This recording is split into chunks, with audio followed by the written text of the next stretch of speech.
Nerd is the new sexy. Die, monster. You do not belong in this podcast. It was not by my hand that I was once again given a mic. I was called here by the fans who wish to hear my beautiful voice. Beautiful voice? You make men's ears bleed and make them deaf and dumb. Perhaps I should become a religion. Your opinions are as empty as your head. Our listeners ill needs a host such as you. What is a fan? A miserable pile of butthurt? But enough talk. Have at the topic. Which means we have to talk. Which means our topic is Castlevania. Yay! Yay! Yeah. When vampires were still kind of scary and didn't sparkle in the sun and weren't pedophiles. Yeah. So this Okay, no, because Maria in Symphony of the Night was over 18. Yeah, they weren't pedophiles. According to the English translations. Yeah. But let's not forget, Louis was kind of pedophile with his baby doll daughter thing. That was weird. A little weird. The topic is Castlevania. With me today is Sunrise. Yay. And with me as well is Gambit. Mister, I'm gonna sell my PS4. Yeah.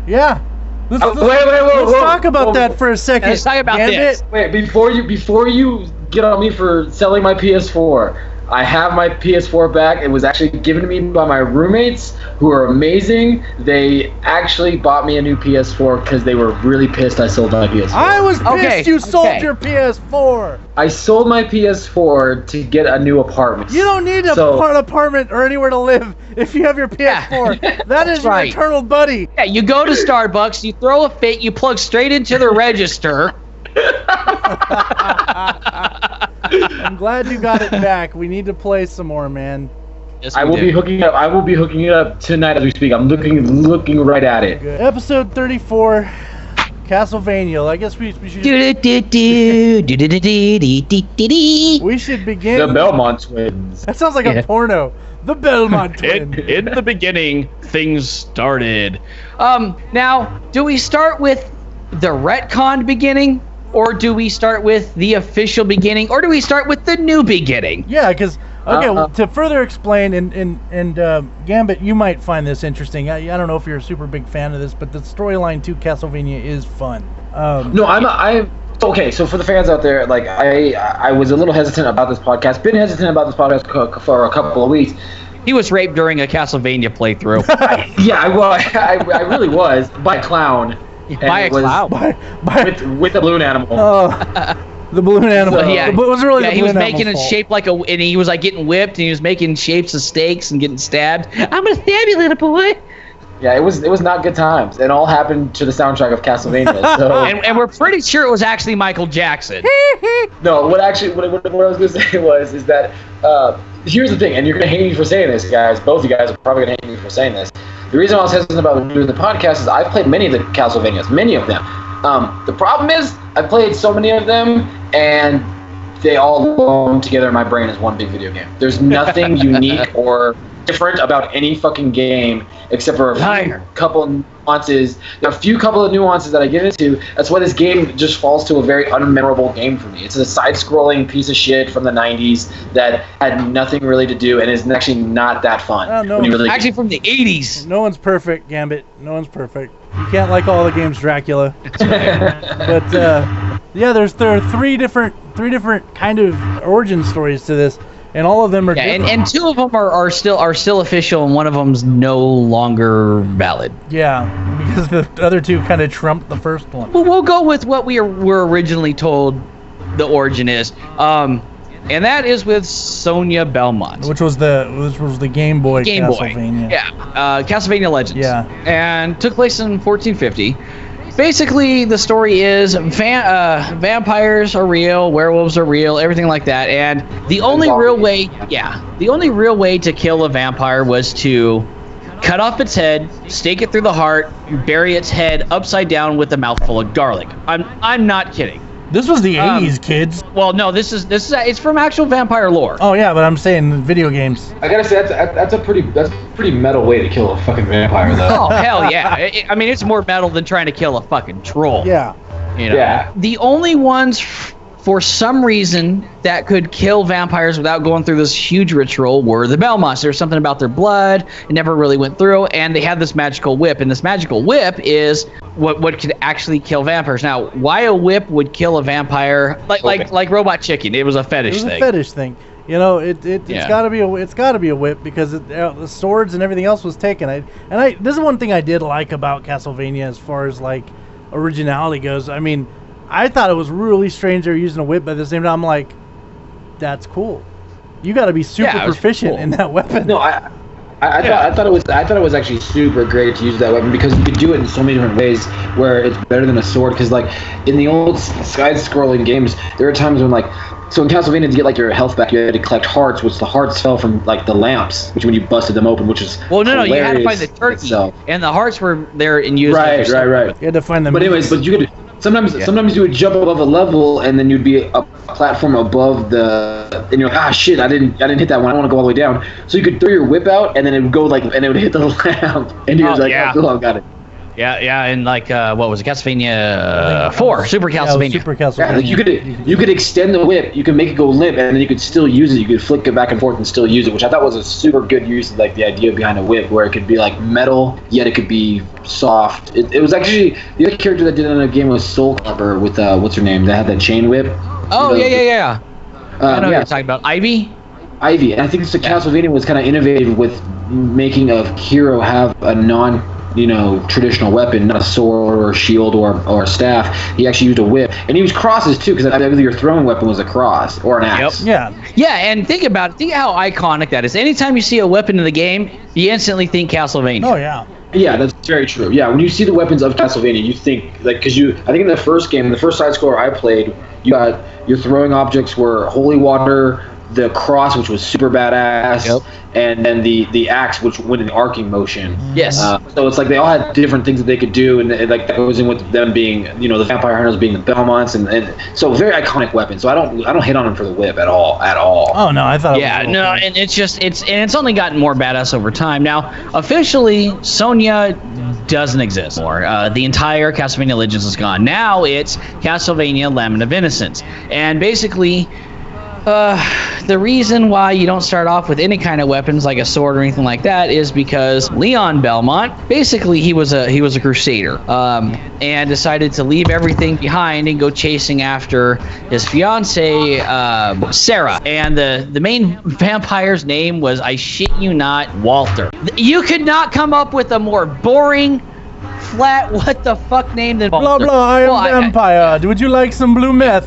Yeah, right? Yeah. Now, Walter, being named Walter, is still more of a badass vampire than Edward Cullen, but hey.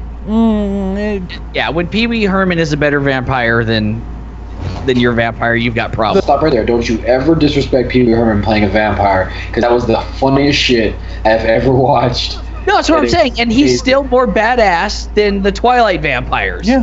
You didn't like the fact that the vampires sparkled? No! Jesus. No, here's the thing. I gotta disagree with you, though. a little bit.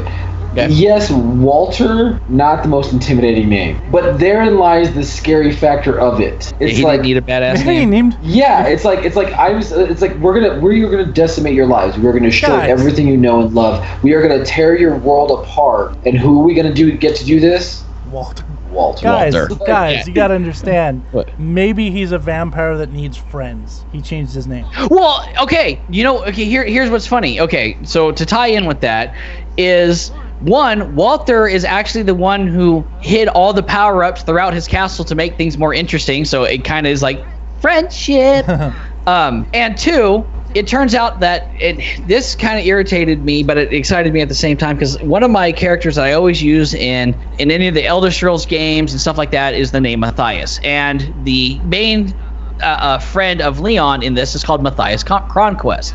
Now, it turns out, spoilers, Matthias is actually behind everything, and he wanted Walter killed so he could actually absorb his essence and become a better, stronger vampire. He literally changes his name later to Dracula. So Matthias Conquest actually is Dracula. And yes, that is very actually true in the Castlevania universe. I'm tired of people arguing that. That is official. Okay. So I never beat that game. Yeah, he's actually a pretty good boss. Not as epic as the newest one with the Lords of Shadow, which is a Gabriel Belmont who starts a brand new timeline because it's an alternate reality. Well, it basically explains how Dracula becomes to be. Yeah, and he actually becomes Dracula, which is odd because his descendants go after him. Which makes sense, Trevor actually, does. Simon does. because it's his blood that takes him out. Yeah. Now I'm talking about the newest one with the Lords of Shadow mythos.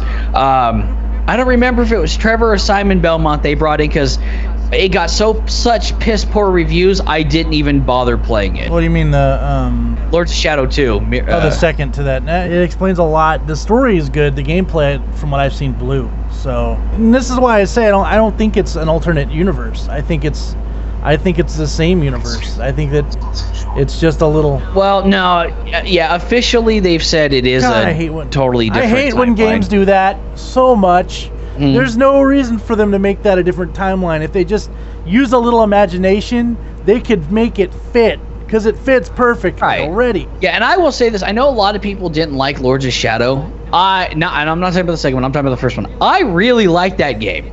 It's one of my favorite Castlevania. It made a lot of sense. Yeah. You know? Yeah, some of the camera work was a little wonky because it had some, slightly fixed, well, mostly fixed camera angles, and sometimes you'd lose sight and stuff like that. The controls felt good. The combat felt good. The graphics look good, on the PS3. It's just fucking amazing still. The scale on some of the bosses. The bad guy is motherfucking Picard. Yeah, that's the other thing. Yeah. That was awesome. But Patrick Stewart. Patrick Stewart did play, and the thing about it is, if you didn't see that coming though, you were kind of dumb. I saw it coming. Yeah. But it was still kind of fun, Like, if Patrick Stewart doesn't show up and say, "Save my son," and then dies, he's gonna be a bad guy. It's like if Kevin Spacey shows up and he's not like a regular Joe or like very obviously going to die at some point, he's the bad guy. Well, Lords of Shadow is basically how Dracula comes to be, and that's why the Belmonts can kill them. It's the same. Yeah, more or less. Yeah, and I do like that. And I mean, I don't even think there's a whip in this game. I think there's some. Oh yeah, there's a whip, but it's a weird looking whip. If you want to call it a whip, it's like a sword whip thing. Well, it's like a cross. It's a combat cross, is what they called it. Bad name, but good game. Yeah, my first introduction to Castlevania was the first Castlevania game on the NES. Yeah. And you want to talk about a fuck-ass hard Nintendo hard game. Well, yeah, no, Nintendo hard game. Game. That was gay porn. This is back in the day. Back in the day when like they didn't tell you where to go, or you had to buy the Nintendo Power to know where to go in the maps and stuff. So you're roaming these maps for hours at a time, hoping you'll find the right fucking way to go. And the controls were shit. Lucky if you don't fall off the stair set and die. Because if you fall in this game, even if you went just up another level, you're gonna die. You're gonna die. Because magically everything below you is gone. Yeah, it's just a fucking piers. So it's a pitfall and you're fucked. And then there's those wavy fucking Medusa heads that were in all the games for years that just pissed me the fuck off. And they only go in one way, like said, they go up and down, and a fucking and you know that they're doing it, and you're like, oh, okay, I got it basically timed. I'm gonna do this. You jump and another one comes out of fucking nowhere and hits your dick. Yeah, they weren't so bad in the later games where like Gambit was saying, you could flick your whip, or as Alucard, you could duck and do 4 directional or 8 directional slices. Who was that crazy fuckstick that climbed on the wall? Grant Dynasty. Yeah, fuck the Belmonts, dude. Dynasty, that has to be your favorite character. Yeah, Dynasty was freaking awesome.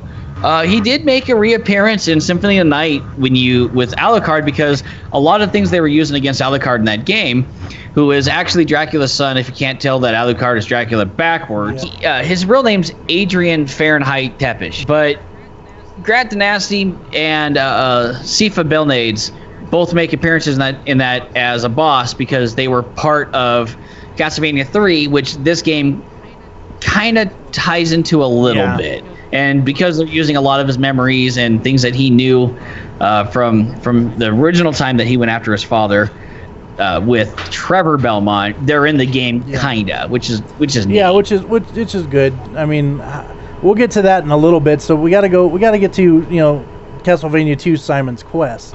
Oh God, better known as the what the fuck am I doing? Yeah, the first one was completely horrible in finding where you had to go. The second one was like that times 20. And every what was it? 3 minutes or 5 minutes, you had to take a pause.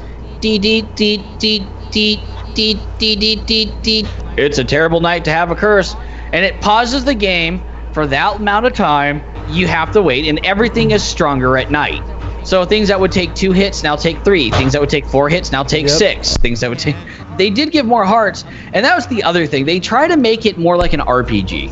So basically, it got the Zelda treatment. More or less. The first game was a little bit more of an adventure game. The second game, much more RPG, but in a frustrating way. I like the second game to an extent. I like the second game up until the point where you put in a password, and the only thing you had were your items, all your hearts, which they use as currency, was fucking gone. You started off in the beginning town, so hey, walk 15 minutes to where you're supposed to go, bitch. It was cheap in a lot of ways. You would have floors that looked like they continued, but there would be no bricks there. And so you would just fall through it and you would die. So you're constantly step forward, throw holy water. Step forward, throw holy water. Step forward, throw holy water. And hope that you found it. Yeah, and please don't fall, please don't fall, please don't fall. Fuck! You know, and that ferryman's a bitch. It was that ferryman, I fucking hate that ferryman so fucking much in that game. Yeah. Oh yes. And then, because of the shit-ass translation of the game, it was very, very confusing where to go next. People would tell you on where you were supposed to go, what you're supposed to do, but you couldn't understand it because they're working in a severely limited game cartridge where not only did they have to match the size of the original game, they had to match the text spacing of the original game. So that's why you always hear it's like, okay, I've got everything. What am I supposed to do? Oh, you're supposed to go all the way to the left as far as possible in the game and kneel down for 5 seconds before a tornado shows up. But you have to have this orb selected, otherwise it won't show up. Yep. Simon's Quest, Dracula was pretty much ripped apart. He was torn apart and put around all over the place. But they needed to put him back together. Didn't you? Like you were closing up. Yeah, it was like Humpty Dumpty. He fell off the wall. Well, you had to put him back together because he cursed the family. He cursed the Belmont family. Yeah, and it was starting to affect his, poison his blood, and he was starting to turn evil type thing, and so you had to resurrect vampires. So good anymore. Yeah. It's one of those. Do I want to have some tea or some blood? I'm gonna put some blood in my tea. Best of both worlds. Well, that's not normal, is it? Normally I have sugar. Yeah. This tastes metallic. Does anybody else taste copper? What are you doing, Simon? Oh, I'm just chewing on this steak, but it's raw. I know. Yeah. Ow. Yeah. So basically what you had to do was find Dracula, bring him back to life with your blood, kill Dracula again, which was extremely easy because all you did was throw a whole bunch of fucking holy water on him until he died, and which sucked the curse away. I don't know how the death of Dracula again, because he was dead to begin with, right? He was dead to begin with. Maybe just a thought. Maybe when it took him to uncurse them. So like he's like, okay, I brought you back to life. Now uncurse me. Now I'm gonna kill you again, bitch. Yeah. Maybe that's what happened. I mean, isn't that something you would do, Gambit? Pretty much, yeah. Like here's the thing. Like when you whip somebody apart. And like the curses, they put a curse on you. That's so convoluted. It's so dumb. It's so dumb. Cause like I'm sorry, but if I curse you on my final, if you quarter me by horses, and my last dying wish is to curse you forever, and you put me back together, I'm not gonna release the curse. I still remember the pain from the horses. You're just gonna be more. You're gonna curse more people. You're pissed off. Yeah, like this logic fails in every way. Episode of Power Rangers. Yeah, the enemy would suck everybody's soul or blow up an entire town, and as soon as they were destroyed, everybody's alive again. See, that's what happened. That's why we kill inmates on death row. It brings their victims back alive. You basically defeat Dracula in Simon's Quest, and it brings on the third game, which is I believe Trevor Belmont, right? Yeah, Castlevania 3. Trevor Belmont. Dracula's my favorite Belmont, by the way. Belmont. My favorite Belmont is Trevor all the way. I don't know. There was something about. He was more. Can I use the word badass? Yeah. And moreover, I want to say the word badassery. He was just badassery personified. Let me also explain this about Castlevania 3. It was groundbreaking because you could find and play as other characters. It was one of the first Nintendo games. And that's what I love. Which is where my favorite character comes in. The dude can climb up the fucking walls and shit. Especially. And that's what's dope is and actually it turns out wasn't he like a werewolf or some shit? That's why he could do that. He was not human. Yeah, I know his family had been cursed. You know, something like that. In this version, Dracula really has a hard-on for Yeah, he cursing does. people. Yeah, oh yeah, he's a dick. Like he's just at the supermarket. Somebody cuts him off in line. He's like, "Well, you're cursed." I don't want to deal with you. You're cursed. Oh, this is not the right Appletini. You're cursed. 4-year-old. I mean, Sifa, 4-year-old. You looked at me funny. I curse you. Sifa Belnades. She ran into a Cyclops who turned her into stone, not a Medusa. Oh, that's interesting. Yeah, and by the time the third game comes around, Trevor finds her and Alucard and meets up with Grant, and they go to kick Dracula's ass. Oh, we found some vagina. Yeah. Exactly. I mean, who doesn't want a vagina on a long quest that you might possibly die on, right? Oh, absolutely. If I'm going on a long quest, the first thing I have like, oh, yeah, I mean, like it's like I literally pick up my my checklist. First, number 1, vagina. Number 2, vagina. Number 3, butthole, but that's for shitting. And then vagina. But yeah. Food, vagina, water, vagina, vagina. Yeah. Yeah, I think that's fair. Yeah, vagina Yes, is it important. It is. I mean, you got to have something to keep you busy and something to snuggle up with at night. The rest of everything on her is fine, but the vagina, that's. It always starts. See, and women have it made because they're already bringing a vagina. You gotta get it. You also like this is one of those nerd jokes, but it's absolutely hilarious. I think it's fucking funny as fuck. You gotta give it to the old side-scroller game, especially Castlevania, because these guys are doing this action-adventure RPG basically, and they do all this work one night. It's not like other games where you're like, this is a multitude of this guy's life. No, this guy does all this shit one night. It's cool. He doesn't even rest, or a nap, or a cigar. Trevor's like resting for pussy. What Simon's Quest actually took a few days. Yeah, but Trevor's like, you got a shit bucket. You better bring a shit bucket. Yeah. There should be like a thing on the game box that says shit bucket required. Yeah. But yeah, and see, one of the things I love about Castlevania is it has ties into actual mythologies, like real creatures. Like you always see the creation or the monster, and it's obviously Frankenstein's monster, which I don't think ever had a name in the books. Just everyone calls it Frankenstein, but that's monster. That's not right. Frankenstein is not the monster, and it's always driven me crazy. So, but the thing, okay, yes, it has mythos tied in with it, because I don't want to get off Frankenstein's monster, because that'll just have me having a nerd aneurysm. But it drives me crazy. Like, okay, now we're on it. Fuck it, now we're on it. We're going down this rabbit hole. It drives me. We could have took the straight path, but we went right. Okay. Yeah, no, we're turning right. I'm so mad because what drives me is everybody always fucks up Frankenstein and Frankenstein's monster. That's nice, but we know people fuck up more than that. Frankenstein's bride. It's not Frankenstein's bride. It's Frankenstein's monster's bride. That's right. If you really want to get technical. What about when people call him the bride of Frankenstein? That's so fucking stupid. Yeah.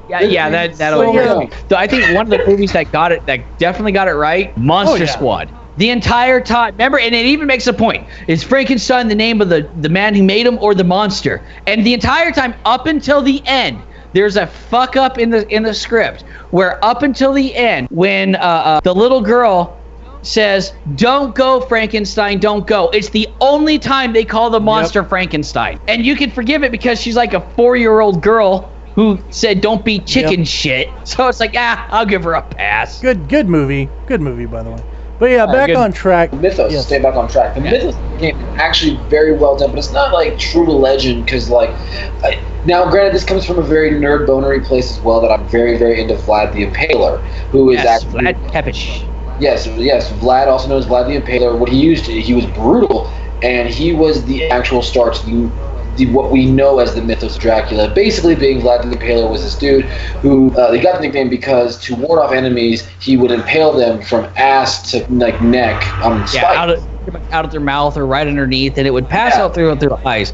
And I've seen how that would work, and it is extremely excruciating. Where it would take days for someone to die because it would go up through the bow, bypass anything that would cause sepsis, and then go out through the neck, up into the chin, and out someone's mouth. And they would be suspended on this thing, so they would be alive for days as sepsis would would be rotting through the body, and they would die an agonizing death. Yeah, heaven forbid all the splinters you get. Yeah, and that's he would do this to his own. And the thing about the mythos is that's why vampires are killed by stakes to the heart, is because Vlad the Impaler, the original vampire, was cursed by God because he did this to so many people that's the way you have to finish him off now. And it would have to be made of oak. Yeah, because apparently that's what the cross was made out of. So they didn't make true mythos, but their mythos, their logic behind it, being who Dracula was, and the fact that he has kids. Because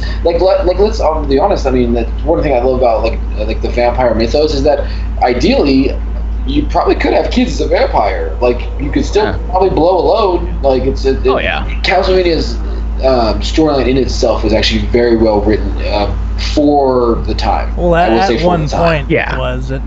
Yeah, and what I like is they even pull in people from history that weren't necessarily vampires. Like I remember in the horrible N64 version, they had Gilles de Rais, and most people know him as Giles de Rais, but he's I pronounce him Gilles de Rais, and he was kind of a dick. Let's put it that way. He was a homosexual at the time when homosexuality was like extremely frowned upon. He would literally bring in young boys into his castle, knock them unconscious, disembowel them, sit in their guts, and masturbate to a frenzy and pass out, and his servants would have to drag him back to his bedroom. And everybody's like, well, wait a minute, that doesn't sound like the Gilles de Rais I know. It's like, okay, the only reason he ended up hanging out with Jeanne Joan of Arc, is because he thought she was a very boyish looking girl, and it intrigued him. They actually fought together a couple times during her fights for the French. Well, the people ended up finding out what Gilles was doing, and was like, oh hell no. Sir, you need to stop jerking off in the bowels of little boys. Hey, take a seat. Take a seat right over there. Have a seat. You want to explain yourself, sir? And then there's also Elizabeth Bartley, which in the game is somebody who's made off of the actual historic figure Elizabeth Bathory, or Elizabeth Bathory, as most people know her. Again, kind of a huge dick, but I guess she's a huge cunt. She was already kind of not right in the head, and one day a servant girl was brushing her hair, and it pulled her hair, so she turned around and bitch slapped this poor girl. I'd have done that. She broke her nose. Jesus. I'm not kidding. And when it fell on her hand, she rubbed the blood off of her hands and went, oh, it's younger. She then killed the bitch and began to bathe in her blood. Well, drink her blood, thinking it was going to make her younger. Until a psychic told her, oh, no. Bathe in the blood. It's much more effective. Does that make sense? She killed so many people. She had to close her mansion and open a new one. Yeah, and when the stench and everything else was getting so bad for the countryside, and when people realized what she was doing, it took them, I forget how long, to empty the bodies from her home. But being an extremely wealthy, influential aristocrat at the time, she served no jail time and was confined to her home instead. Her home was her jail with all the dead bodies and young women. That's great. Yeah. But at least she lived longer. Yeah, right? Yeah. How's that immortality working for you now? So, yeah, like Matthias Cronquist is actually based off of the actual family that was giving problems to Wallachia, and Vlad Tepes had been sold into slavery too. It's a reference to that family. I forget what they call the area of Transylvania where Simon's from. It's like Wakaria or something like that. I can't remember that. Warikia. Yeah, it's like Warikia or something, which is actually a reference to Wallachia, which was Transylvania. So there's a lot of actual influence. There's several religious references. I mean, obviously the cross, holy water, stuff like that. The holy water. One of the things we didn't mention about the first game was that like each one of those weapons would kill a boss much faster. Yeah, that's how you got them. You got each one of them to help you with the boss fight. Which I thought was which I thought was pretty sweet. Yeah, it was a lot like Mega Man, like Sunrise said. But going back to Castlevania 3, Castlevania 3 was probably one of my favorite Castlevania games because it was one of the few that at the time that had like heavy story. The story in that game was amazing for the time. See, I don't think I played Castlevania 3, so this might be my quiet. We were just talking about Castlevania 3. Yeah, the one with Grant Dynasty and Alucard the first time. See, see, that's the problem with Castlevania. Is another thing is I don't know the fucking names because they all have different fucking names. Castlevania 3. Yeah. Well, Super Castlevania 4 was just a redo of the first With Castlevania. This is the first time. See, this is what happens when you don't really give a shit about a video game. You don't really give a shit about it. No, seriously, you don't. Like, I played Castlevania. That was fun. Side scroller, lots of fun. Castlevania 2, then Castlevania 3, then Castlevania Remake, which is actually number 1, which is actually number 3, which is actually number 4, but it's really the timeline story. It's fucked up. And I'm like, okay, I don't care enough to really like pay attention to the storyline. They changed the story a little bit in 4, which was cool. There's two origin stories in Castlevania. But no, I'm just bringing up as a point of why. As a casual gamer, I don't follow which one's 1, 2, 3, 4, Lord of Shadow. I don't care because even if I followed it, are we talking about is with one storyline it could be 1, 2, and 3, and the second storyline it could be 1, 2, and 3 as well, and they're not wrong. They're both not wrong. And for the casual gamer, who gives a flying fuck? They're good stories. I just want to whip a Medusa in the face. And and ram a cross in holy water up Dracula's ass. That's all I want to do. Like that's it. That's understandable. Well, I mean, and that is fun. Yeah, the whole BDSM aspect of all of that sounds amazing. Yeah. There's a lot of BDSM undertones in that. Yeah. I will say that it was one of those games where it was so influential with the dumbest line, which is not a dumb line. It's actually pretty smooth. But it's like I've dreamt about saying it to somebody. Is when they had the standoff. It was Alucard and Dracula had the standoff, and he's like, "Enough talk, have at you." And I was like, "Have at what?" Because I was like, when I was playing, I was like, "He's gonna do what?" What? And then my brother was like, "Have at you." It's like saying "time to fight." And I was like, "Well, why does he just say I'm gonna kick your ass or time to fight?" And my brother was like, "Because it sounds cooler." And I was like, "It does sound pretty cool." I like how you responded to your brother. It does sound pretty cool. That makes sense. I mean, it does sound like he's not wrong on his logic. Yeah, I mean, it was delivered horribly, but yeah. It was delivered terribly. But it's like it was so that the old school 2D graphics where when he says "have at you," his hand points out straight and his cape was supposed to like drape open dramatically, but it just like opens like a curtain. It's just like so Super Castlevania. I remember it vividly. For the Super Nintendo. It was the first Castlevania game that I remember for the Super Nintendo. Yeah, the Super Nintendo. Yeah, and it was okay. It was a nice redo of the original game. This is what I mean. The music shined in all the games, but this is one of the games in particular that they remixed the game music so much, and the audio engine for the SNES made that music shine. It was fucking amazing. And then this is also the first game that you, like Gambit was saying, you could whip and the whip would go limp and you could do shit with it. It looked like a whip. You could block incoming fire. You could whip in 360 degrees. That's what was really nice. It was a limp noodle, which was great. Yeah. The storyline for that one wasn't necessarily that magical. It was pretty much like it's been said. It was pretty much the first game all over again, like a retelling of the first game, but they didn't necessarily retell it. It was like this is a new story, but it's not. Yeah, and then we got the really weird Dracula X, which we were like, it's Dracula 10, and the controls were real stiff. It didn't make a lot of sense, and it's because we missed a whole lot of stuff. And because it wasn't the real Dracula X. The thing is with Dracula X was, I was expecting, they did this shit with the whip where it can do that shit again, and there's all this stuff you can do, and you could swing across balconies and stuff, and they didn't incorporate any of that into this game. So I was so disappointed. It felt like we took a step backwards. It's like taking away the power up for Mega Man. Yeah, like you beat a boss and you're like, cool, and then all of a sudden it's just like, go to the next level. Fuck you. Get shit. Sorry. Yeah, and like, I mean, there was hidden areas, but you didn't really know about it. You had to find keys, and if you didn't have the keys, you couldn't save the people. If you didn't save the people, you didn't get the right ending, and nothing about the game really kind of explained what was going on. It was just like, who's this Richter guy? What am I doing? Why am I getting shitty endings? Why would they do that? And it's like, oh, there's supposed to be better endings and all this, and it's because we got a bad version. I attribute it to much like the real Super Mario Brothers 2.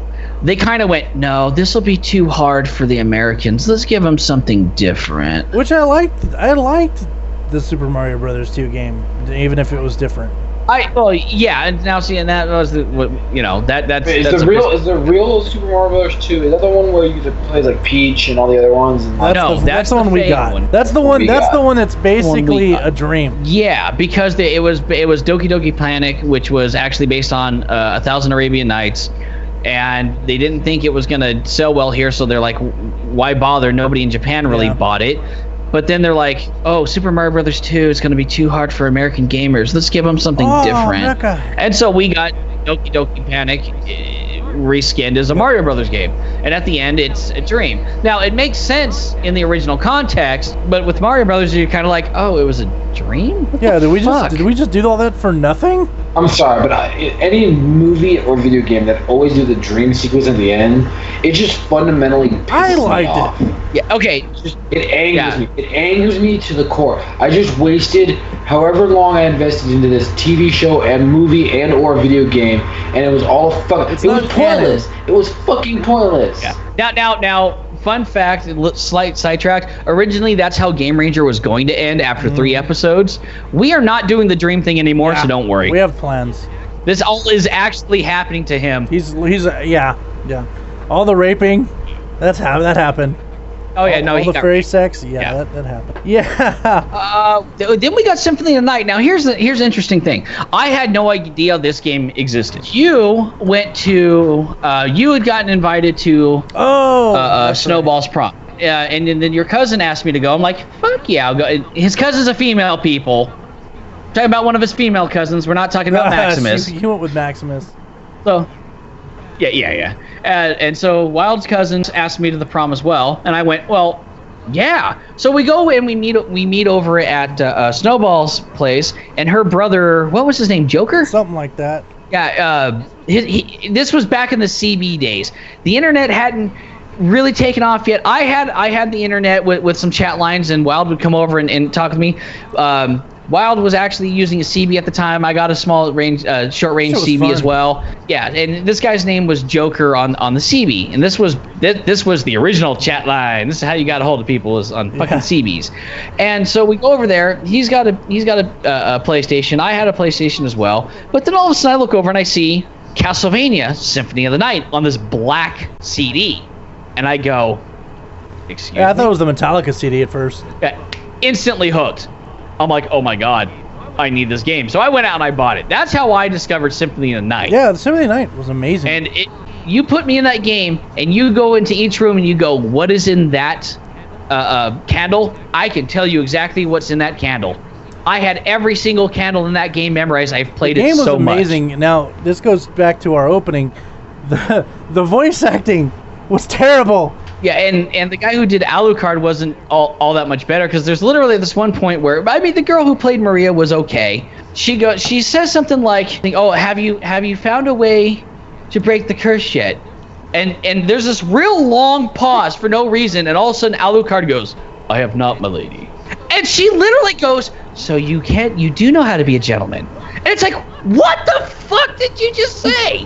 Where was the car? I missed something. Maybe she was expecting him to go like, "No, bitch, I don't know how to break the curse." Yeah, she says something like, "Did I miss something?" Maybe he was slapping her off camera. I don't know. Maybe. But the voice acting was so horrible. And this was like, what PlayStation 1 era. So, and this is also probably one of the first games that I've played that had, that wasn't on a PC at the time, that had a full voice acting, throughout the game. Yeah. Alucard, when he got hit, would actually have like real voice. It wasn't just "Arise, sword brothers," and stuff like that. He would actually say stuff. It was good. It was a very good game. The storyline was amazing. I want to say this is where Castlevania itself, as far as the storyline, the story arc, it went a different direction than other than just, I'm a Belmont, let's go kill fucking Dracula. This time it was, you're playing Dracula's son, who's this tormented. He was cool emo before people thought emo was cool. So it's so original. He's a tormented vampire. Yeah, at the time it was original. Cool as fuck. In the way it worked, it worked, and I think they got away with the shitty voice acting because it was almost like new. the whole voice files and stuff in a game. We were so confounded that it was like that we. Yeah, I mean, look how bad all the voice acting has always been in Resident Evil on the PS1 and PS2. Put it this way, it sounds like they got hobos off the street, fed them sandwiches to do the voice acting. Yeah, that's pretty much it. So, so there you go. So you got Symphony of the Night, which is funny because there's a song in that was called Symphony of the Night Pain was the song name. So I always thought it said "Sought in Pain," which I to this day still call. Oh yeah, it's so funny. Yeah, well, it's just like in the very beginning, everyone thought the name of the song was that it had to do with the title said Bloodlines, and everyone thought it had to do with the fact that Richter was going to fight Dracula, and they're so confused. But it was actually the song that was playing was Bloodlines. To this day, one of the coolest songs in that game to me is still Bloody Gears. Yeah. That's an amazing, and that's another. You want to talk about music in that game? That's one of the games that they actually innovated more music. They added more music to the and just about every song in that game was a winner. You know? Yeah, it was real orchestra, so you can actually hear the stuff going on in there. Beautiful. And so after Symphony of the Night was what? Oh yeah, you know what? Yeah, well, it was Rondo of Blood, which was what the original Dracula X was, and that one was actually good. And then they came out with the N64 versions. Then they came out with Castlevania Bloodlines, which didn't have anything to do with the Belmonts. I think one of them was a Belmont. Well, they were rumored to be, I guess. Because I remember one of those games didn't have a Belmont in it. And I was like, this is stupid. Yeah, it was Justin. I'll remember the weakest of the chain of Belmonts, Justin Beaumont. Yeah. Yeah, I know one of them had Jonathan Morris in Portrait of Ruin. Somehow that's the other thing that I don't really understand. Okay, so at one point the Belmonts lost the whip. How do you lose the one several thing people that ended up kills with it? Fucking Dracula. Yeah, I can explain this. I can explain this. It's really easy. Nathan Graves. Don't hate on the guy. What happened is he had a long night drinking. He went out with a few buddies. He showed off his whip, and then when he was like, "Hey, can I see that?" He's like, "Yeah, but don't lose it." And his buddy's like, "Oh, I lost it," and there you go. Like that's. He didn't lose it. He fucking sold it. He's like, "This is the only thing that can kill Dracula, but it only works in the hands of a Belmont. So it's a great idea if I sell this." The Genesis game was Bloodlines, and it was John Morris and Eric Lecard. Neither of them were Belmonts, but they both had a vampire killer. It's never been retconned as far as I know, so it happened. Okay. It's just just weird stuff. They lost it. The vampire killer just disappears at one point because sometime in the 1940s, Dracula basically gets put down. The whip disappears. A descendant of the Belmonts shows up, and he sold the whip for like booze, liquor, and pussy. Well, remember vagina. Well, I said booze, liquor, So I guess booze and liquor were both the most important part. Pussy came afterward. He needed to do it to get the pussy. There you go. Oh yeah, that's true. Yeah, I forget what the guy's name is, but he's a descendant of the Belmonts. He ends up killing Dracula in 2020, I think. What the fuck? And then Dracula's soul, for once and for all, Dracula, his physical form is completely destroyed. His soul then goes into Soma Cruz, who is basically Dracula reborn. Wait, her last name is Cruz? His last name is Cruz. This makes a lot of sense. Yeah, Soma Cruz in the years 2033 or 2035, and he notices that he can absorb the souls of his enemies, and basically he's trying to make his way back into the castle, kind of to destroy everything, because he doesn't want to become evil Dracula again. He just wants to be Soma Cruz. I don't want to be evil he's Dracula. Japanese. I want to be good Dracula. Yeah, I want to be good Dracula. Interesting enough, the guy Genya Arikado is Alucard. Ooh, big surprise! So Dracula does still not die once and for all. Big surprise. Yeah. But, okay, so what's after? What are we getting closer to the origin story that I want to talk about? If you're referencing Lords of Shadow, that is a completely different timeline. God, I don't want it to be a different timeline. And doesn't exist in this. That that Belmont was found on the doorsteps of, I believe, a church. He was taken in by Patrick Stewart's character, who I forget off the top of my head what's his name. Gabriel. He was named Gabriel after the Archangel, and he took the last name Belmont because it was named after the mountain range that he loved. Okay. Yeah, I got nothing. Yeah, and through the course of the game, he's manipulated by Captain Picard I'm sorry. Just the way you said that so fucking nonchalantly. 'Cause, I mean, you can't. Patrick Stewart, hearing him play an evil guy, it's hard to take him seriously. He finds out that Captain Picard is actually Satan. So it turns out that Patrick Stewart is in fact the devil, and he kills the devil, prevents him from rising on the Earth, but doesn't completely destroy Satan, obviously. And at some point down the way, you find out that he actually becomes Dracula. Now, what's interesting about this is it's kind of a slow process. He does get cursed at one point, taking down a head vampire by becoming a vampire himself, because it's the only way he can truly kill a vampire. Which is why, in that universe, the only way the Belmonts can kill vampires is because they are descended from vampires. They have a little bit of vampire in them, but they don't know it. But they got vampire roofied. Yeah, Trevor first, then Simon, then Richter. That's okay. One of those. Yep. Yes, that works. Either way, it's so fucking confusing because one of those is supposed to be fucking Gabriel's son. I'm pretty sure it's Trevor. And then so it's funny because like I'm fighting Daddy, and then like I'm fighting Grandpa, and then I'm fighting Great Grandpa. But they don't even fucking know it, except for maybe. Well, I don't even think Trevor knew. The only one that knows he's fighting Daddy is Alucard. I could be wrong, but I think according to Lords of Shadow 2, Trevor is supposed to be Alucard. Yeah, Trevor becomes Alucard. That's a mind fuck. Yeah. The whole thing's a convoluted fucking mess, but like I said, I really enjoyed the games. Thank you, Konami. We'll get into Konami for a second. Let's talk about Konami for a second. Yeah, just real quick. You know what? Fuck you, Konami. Let me tell you something. The other day I was in a casino, and I look over, and I see this big flash, Konami. And I'm like, what the fuck? And it's like this 6-game goddamn a slot machine. They're not... using fucking Konami, you know, it's like, oh, Konami, makers of some of the greatest games, now making a slot machine for your enjoyment. And all I can think of is the age of the people who are in here playing those don't have a fucking clue that these are the people responsible for publishing Metal Gear and Castlevania, you know, and shit like that. Silent Hill. They don't give a shit. How much money are they gonna get? You know, and then I also saw an ad on YouTube which was for Konami Casino Experience or something like that, which I'm not going to use the real name because fuck you, Konami. Yep. But yeah, and it has nothing to do with any of their original IPs. Well, all they're doing is they're selling the name. They're being whores. It's exactly what. Now, the basic story behind Konami is it's another one of those companies that basically fucked their employees. Oh yeah, real bad. Let's put it this way.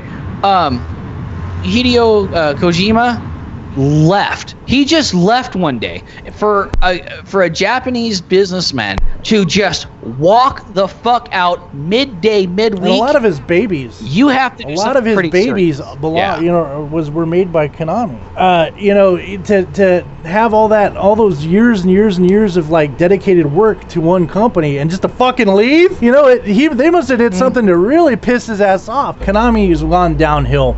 They've actually gone the way of, rather than selling video games, they're selling out.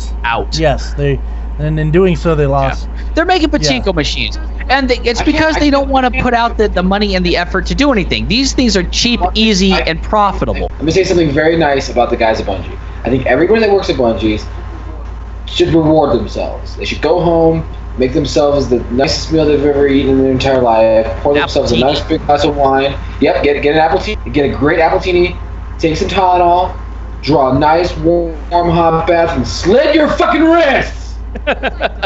It's like DICE. I've even put on my Twitter account, if I ever meet anybody from DICE, I'm going to break my Battlefront in half and shove it up their ass. I'm not playing by them. We're not sponsored. I was in GameStop going to get Overwatch, and I remember walking by, and they have this big display thing for the new Destiny collections where you get everything from Destiny for the low price of like $80. I'm thinking, fuck you. And my wife jokingly points at it and goes, hey hey babe, how about this one? And I turn around, I look at her, and I go, do you want a divorce? Because that's how you get a divorce. One more thing. Yep. Fuck you, Konami. Get your heads out of your ass. Make us some good games. They did have a bunch of good games lined up for us, but they lost all their fucking everyone with common sense. Yeah, RIP Silent Hills. You know, also known as the kitchen demo from the VR. And yeah, it's too bad we won't get another Castlevania game. I really enjoyed them. I got the Castlevania collection on my, well, it wasn't a collection, it was some kind of anniversary edition or something on my PSP. I still go back and play freaking Symphony of the Night all the time. Yeah, it's one of my favorite games of all time. And yeah, I'm gonna miss Castlevania. So with that said and done, everyone, thanks for listening. We'll see you next week with a brand new topic and brand new nerd rant.